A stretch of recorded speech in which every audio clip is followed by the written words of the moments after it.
सब जा रहे थे कालका जी मंदिर और जो कि हम बहुत ज़्यादा एक्साइटेड थे। और ये लड्डू था हिमांशी।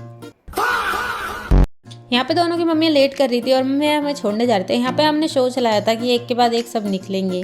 फिर हम पहुँच गए थे स्टेशन पर और मेट्रो भी आ गई थी।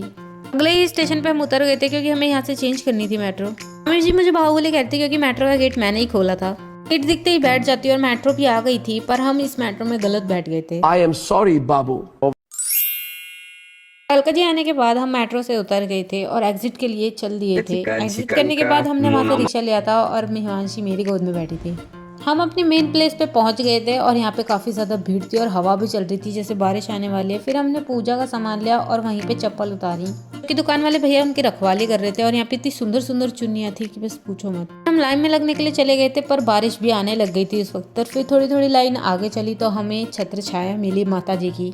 रुक गई थी और मैंने माता के लिए ये फूल लिया था। और ये भैरव बाबा यहाँ पे कैसे बैठे हैं। माता के दरबार में हर किसी को जगह मिलती है, चाहे वो इंसान हो या जानवर। मैं लाइन में 1.5 घंटा हो चुका था और फाइनली हम पहुंच गए थे माता जी के दर्शन करने के लिए। इतना सुंदर वहाँ पे सजा हुआ था। और जैसे ही हमने गेट से एंट्री ली हमने इतनी सारी भीड़ देखी और हमें छोटे वाले गेट से एंट्री मिली जिससे कि माता के दर्शन हो सके। इतने दुर्लभ दर्शन हुए।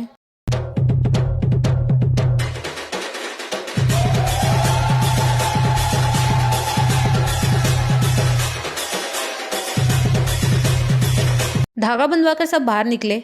लेकिन 1 सेकंड। इतने प्यारे दर्शन पाकर हम सब इतने खुश हो गए थे, इतनी हैप्पीनेस आ गई थी, एक अलग सी वाइब एनर्जी आ रही थी। और इतना सुंदर सजाए रखा था। मम्मी और मामी जी भी आ गए थे। उसके बाद हमें ऐसी बात पता चली जिससे हम शॉक्ड हो गए। So wait for part 2 and subscribe जरूर कर लेना।